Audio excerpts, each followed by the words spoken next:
Good morning. આજે આપણે ફોસ્ફરસના halide સંયોજનો વિશે શીખવાનું છે. લાસ્ટ લેક્ચરમાં આપણે ફોસ્ફરસના અપરૂપો જોયા હતા અને ફોસ્ફીન વિશે વાત કરી હતી. ફોસ્ફરસના હેલાઇડ તમને ખબર છે કે ફોસ્ફરસનો ઓક્સિડેશન આંક +3 પણ હોઈ શકે અને +5 પણ હોઈ શકે. જો +3 ઓક્સિડેશન આંક હોય તો એ PX3 પ્રકારના હેલાઇડ બનાવે અને જો +5 ઓક્સિડેશન આંક હોય તો PX5 પ્રકારના એના પેન્ટા હેલાઇડ બનાવે. તો આપણે એના ટ્રાય હેલાઇડ અને ફોસ્ફરસના પેન્ટા હેલાઇડ વિશે જોઈએ.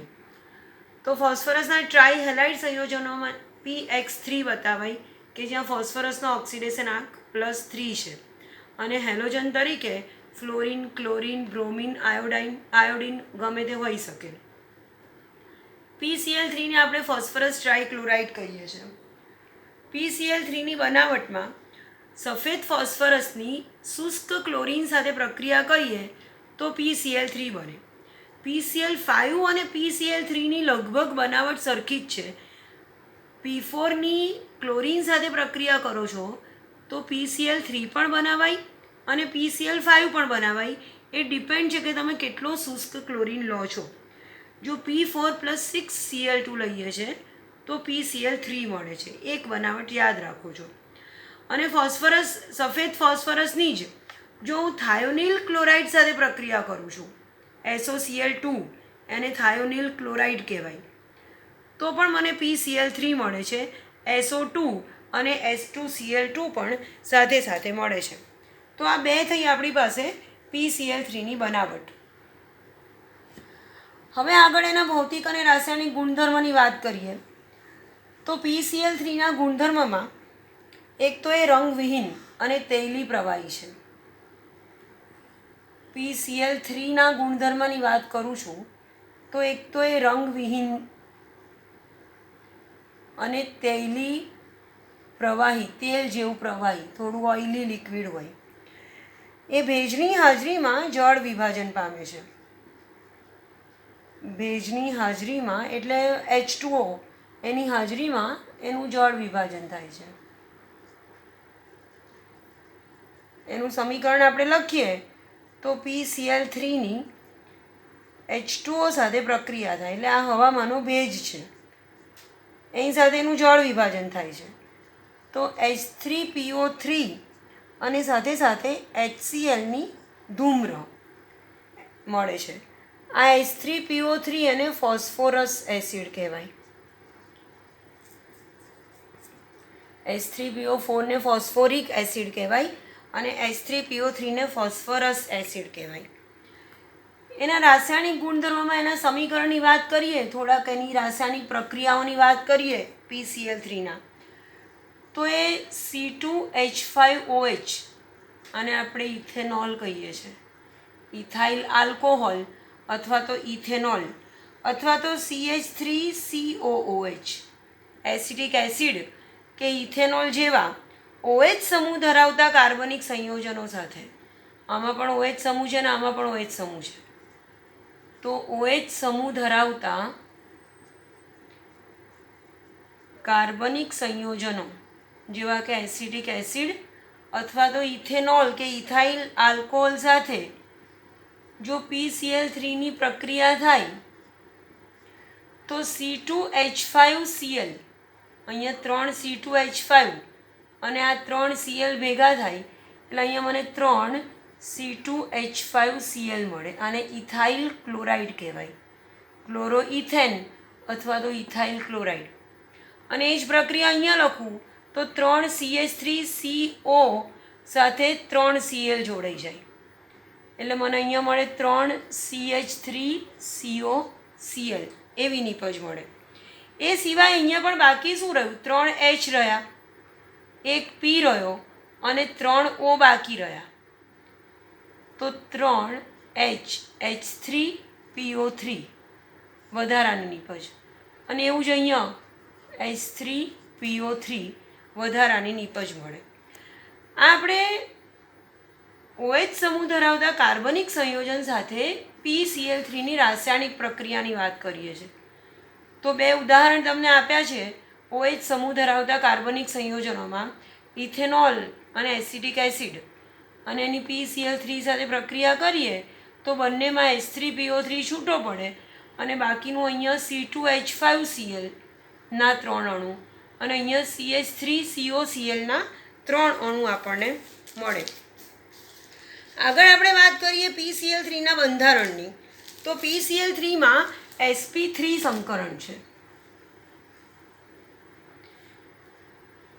PCl3ના બંધારણની વાત કરીએ આપણે તો તમને ખબર છે ફોસ્ફરસનો પરમાણુ ક્રમાંક 15 છે, એટલે એની ઇલેક્ટ્રોન રચના લખીએ તો નિયોન 3s2 3p3 આ એની ઇલેક્ટ્રોન રચના છે. તો 3sના 2 ઇલેક્ટ્રોન યુગ્મ અને 3pમાં 3 અયુગ્મિત ઇલેક્ટ્રોન, આ 4 ભેગા થાય તો sp3 સંકરણ PCl3માં, અને એમાંની એક sp3 સંકૃત કક્ષકમાં એક લોન પેર ગોઠવાઈ જાય અને બાકીની જે 3 sp3 સંકૃત કક્ષકો છે એની સાથે 3 ક્લોરીન જોડાઈ જાય, એટલે PCl3નું બંધારણ આવું આવે. આ PCl3નું બંધારણ છે કે જેમાં sp3 સંકરણ થાય છે અને AB3E પ્રકારનું એનું બંધારણ છે. AB3 અને E પ્રકારનું બંધારણ છે અને અણુનો આકાર પિરામિડલ છે, ત્રિકોણીય પિરામિડલ. તમને ખબર છે કે જ્યારે sp3 સંકરણ હોય અને AB3E પ્રકારનું બંધારણ હોય તો પિરામિડલ પ્રકારનો અણુનો આકાર બને. તો અહીંયા આપણે PCl3ની વાત પૂરી કરીએ છીએ.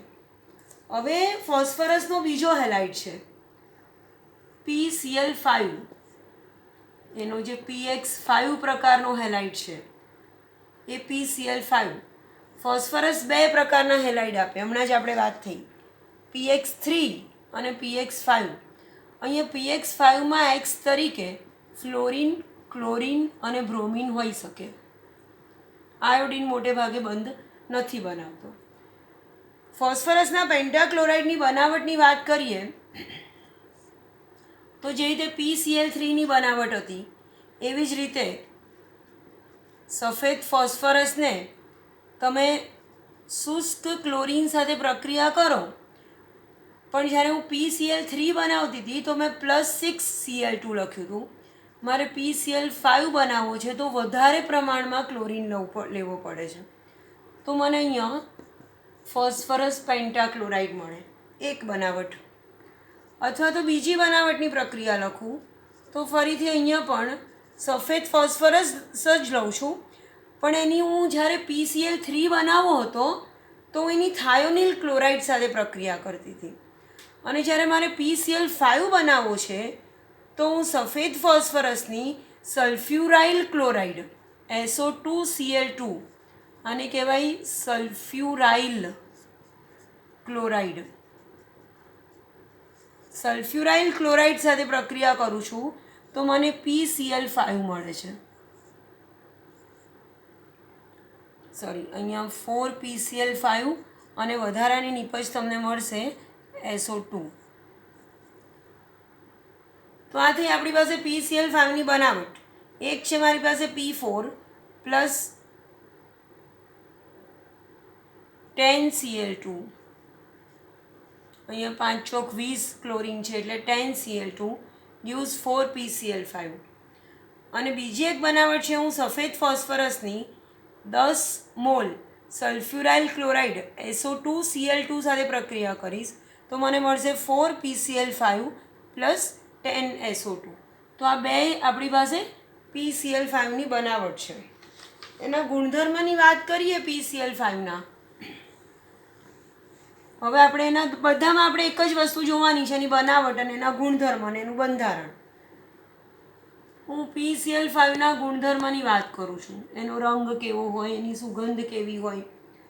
તો એક તો પીળાશ પડતો સફેદ રંગનો પાવડર હોય, પીળાશ પડતા સફેદ રંગનો. પેલો જે PCl3 રંગવિહીન હતો એને બદલે જે PCl5 છે એ પીળાશ પડતા સફેદ રંગનો પાવડર હોય. તમે જુઓ PCl3 તૈલી પ્રવાહી હતું અને આ પાવડર ફોર્મમાં છે. એક એનો ગુણધર્મ. એની રાસાયણિક પ્રક્રિયાની વાત કરીએ આપણે. PCl5ની રાસાયણિક પ્રક્રિયા, તો એ ભેજવાળી હવા સાથે પણ પ્રક્રિયા કરે છે. હવામાંના ભેજ એટલે PCl5ની H2O સાથે પ્રક્રિયા થાય છે, તો એનું જળ વિભાજન થઈ જાય છે અને જળ વિભાજન થઈને મને નિપજ તરીકે 2HCl અને POCl3 મળે છે. આ એની રાસાયણિક પ્રક્રિયા છે. PCl5 હવામાંના ભેજની હાજરીમાં જળ વિભાજન પામે છે અને 2HCl પ્લસ POCl3 નિપજ મળે છે. આ જે POCl3 મને મળ્યો, અહીંયા જે મને POCl3 નિપજ મળી, એ હજી વધારે ભેજ અથવા તો હજી વધારે H2O સાથે પ્રક્રિયા કરે છે અને છેલ્લી નિપજ તરીકે મને 3HCl અને H3PO4 મળે છે. આને ફોસ્ફોરિક એસિડ કહેવાય. તમે PCl3ની હવામાંના ભેજ સાથેની પ્રક્રિયા ચેક કરો તો એમાં તમને H3PO3 છેલ્લી નિપજ મળે છે. જ્યારે PCl5ની હવામાંના ભેજ સાથે પ્રક્રિયા કરીએ છીએ તો પહેલા સ્ટેપમાં મને POCl3 મળે છે અને એ POCl3 વધારે ભેજ સાથે પ્રક્રિયા કરે છે અને H3PO4 બને છે. એની બીજી એક રાસાયણિક પ્રક્રિયાની વાત કરીએ તો PCl5નું ઉર્ધ્વપાતન થઈ શકે છે. PCl5ને તમે ઊંચા તાપમાને ગરમ કરો તો સોલિડમાંથી PCl5 ગેસિયસ ફોર્મમાં છૂટો પડે છે, એટલે એને એનું ઉર્ધ્વપાતન થયું કહેવાય. તો PCl5નું ઉર્ધ્વપાતન થાય છે. પણ જો એને હજી વધારે ગરમ કરો છો તો એનું વિઘટન થઈ જાય છે અને એમાંથી PCl3 અને ક્લોરીન વાયુ છૂટો પડી જાય છે. થોડાક તાપમાને તમે ગરમ કરો તો એનું ઉર્ધ્વપાતન થઈ અને સોલિડ કન્વર્ટ ઇન્ટુ ગેસ એવું થઈ જાય. પણ હજી વધારે ગરમ કરો તો એનું વિઘટન થઈ છે અને PCl3 અને Cl2 મળી જાય છે. એ જ પ્રમાણે જેવી રીતે મેં PCl3ની OH સમૂહ ધરાવતા કાર્બનિક સંયોજન સાથે પ્રક્રિયા કરી હતી. OH સમૂહ ધરાવતા કાર્બનિક સંયોજનો તમે યાદ કરો, આપણે PCl3ની 2 કાર્બનિક સંયોજન ઇથાઇલ ક્લોરાઇડ C2H5Cl અને acetic acid CS ethyl alcohol ethanol અને CH3COOH OH સમૂહ ધરાવતા કાર્બનિક સંયોજન સાથે આ જ પ્રક્રિયા આપણે PCl5ની પણ કરી હતી. એની હું PCl5 સાથે પ્રક્રિયા કરું છું તો અહીંયા પણ મને CH3COCl એક નિપજ નક્કી, CH3COCl. અહીંયા એક નિપજ નક્કી C2H5Cl પ્લસ જો હું PCl5 સાથે પ્રક્રિયા કરું છું તો આ બંનેમાં મને વધારાની નિપજ તરીકે POCl3 અને HCl મળે છે. અહીંયા પણ મને POCl3 અને HCl મળે છે. જ્યારે હું ઇથેનોલ અને એસિટિક એસિડની PCl5 સાથે પ્રક્રિયા કરું છું તો એક નિપજ મને C2H5Cl અહીંયા અને CH3COCl અહીંયા. એ સિવાય બંનેમાં કોમન નિપજ મળે છે POCl3 અને HCl. આ થઈ આપણી OH સમૂહ ધરાવતા કાર્બનિક સંયોજનો સાથે PCl5ની પ્રક્રિયા. એ સિવાય PCl5 એની એક બીજી રાસાયણિક પ્રક્રિયા પણ આપણે જોવાની છે. જો PCl5ને સિલ્વર સાથે એટલે કોઈ પણ ધાતુ સાથે PCl5ની પ્રક્રિયા થાય સૂક્ષ્મ પ્રમાણમાં, સૂક્ષ્મ માત્રામાં, અથવા તો PCl5ની ટીન જેવી કોઈક ધાતુ સાથે ધારો કે પ્રક્રિયા થાય, સિલ્વર કે ટીન જેવી કોઈક ધાતુ સાથેની પ્રક્રિયા થાય તો અનુરૂપ ધાતુના ક્લોરાઇડ બની જાય. અહીંયા અનુરૂપ ધાતુના એટલે સિલ્વરનો ક્લોરાઇડ અથવા તો અહીંયા ટીનનો ક્લોરાઇડ. ટીનનો સ્થાયી ક્લોરાઇડ છે SnCl4 અને સિલ્વરનો ક્લોરાઇડ છે AgCl. તમને ખબર છે ટીનનો +4 ઓક્સિડેશન આ સ્થાયી છે, એટલે અહીંયા મને નિપજ SnCl4 મળે છે ટીનના ક્લોરાઇડ તરીકે, અને અહીંયા મને સિલ્વરના ક્લોરાઇડ તરીકે AgCl નિપજ મળે છે. એ સિવાય PCl3. સમીકરણ બેલેન્સ કરીએ આપણે તો PCl5 + 2Ag gives 2AgCl + PCl3. અને આને બેલેન્સ કરું તો 2PCl5 + tin gives SnCl4 + 2PCl3.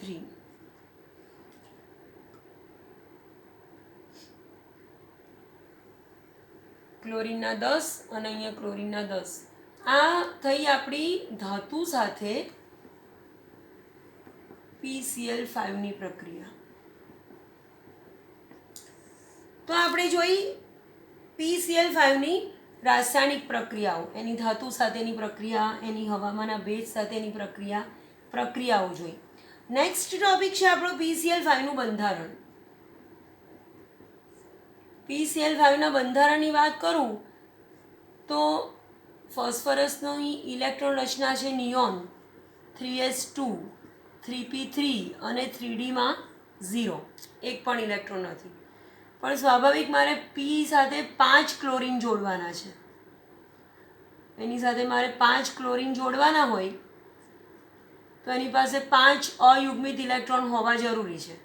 એટલે 3sનો એક ઇલેક્ટ્રોન 3d1માં જતો રહેશે, એટલે અહીંયા sp3d પ્રકારનું સંકરણ થશે.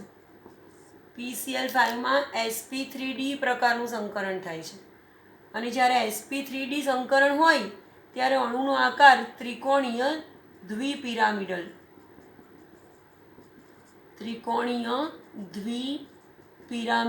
અણુનો આકાર નક્કી હોય. કેવી રીતે ત્રિકોણીય દ્વિપિરામિડ આકાર બને અણુનો? તો જે 5 કક્ષકો ગોઠવાય એની sp3dની જે 5 કક્ષકો ગોઠવાય એ આવી રીતે ગોઠવાય. આ ફોસ્ફરસ છે, 1, 2 અને 3 કક્ષક આ એક જ સમતલમાં ગોઠવાય, અને આ જે કક્ષક છે એને નિરક્ષીય કક્ષક કહેવાય. આ જે 3 કક્ષક છે એને નિરક્ષીય કક્ષક કહેવાય. એક જ સમતલમાં હોય, આવી રીતે ત્રિકોણ બનાવે, અને એનો બંધકોણ 120 ડિગ્રીનો હોય.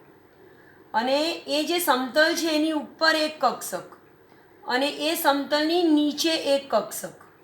આ જે ઉપર અને નીચેની કક્ષક છે એને આપણે અક્ષીય કક્ષક કહીએ છીએ. તો 5, એક ક્લોરીન અહીંયા, બીજો ક્લોરીન અહીંયા, ત્રીજો ક્લોરીન આની સાથે બંધ બનાવે, એક ક્લોરીન ઉપર જોડાય અને એક ક્લોરીન આ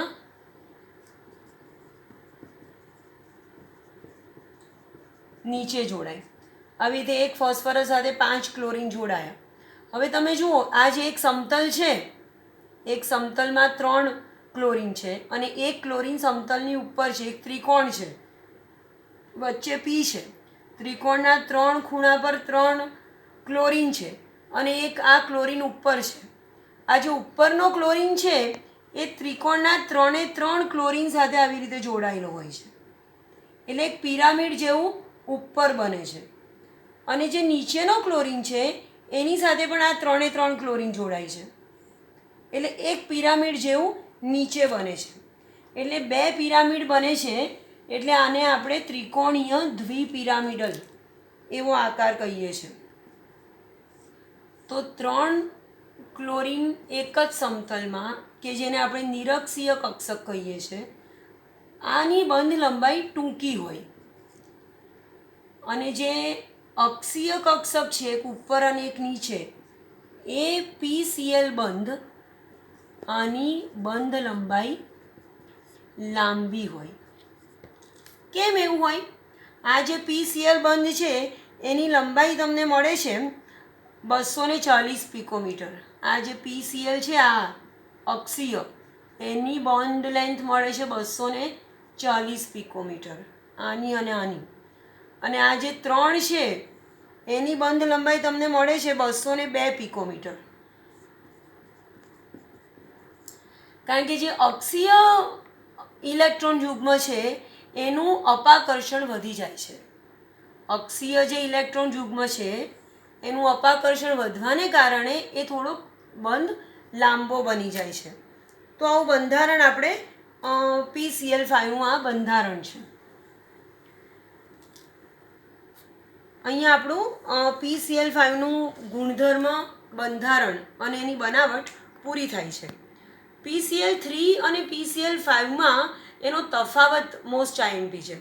તમને PCl3નો તફાવત અને PCl5 વચ્ચે તફાવત પૂછે તો એનો આકાર જુદો છે, એનું નામ જુદું છે, એનો બંધકોણ જુદો છે, એનું સંકરણ અલગ છે. એક PCl3 છે તૈલી પ્રવાહી છે, PCl5 એ પાવડર ફોર્મમાં છે, બંનેનો રંગ જુદો છે. તો એવી રીતે તમે તફાવતના મુદ્દા લખી શકો છો. Thank you.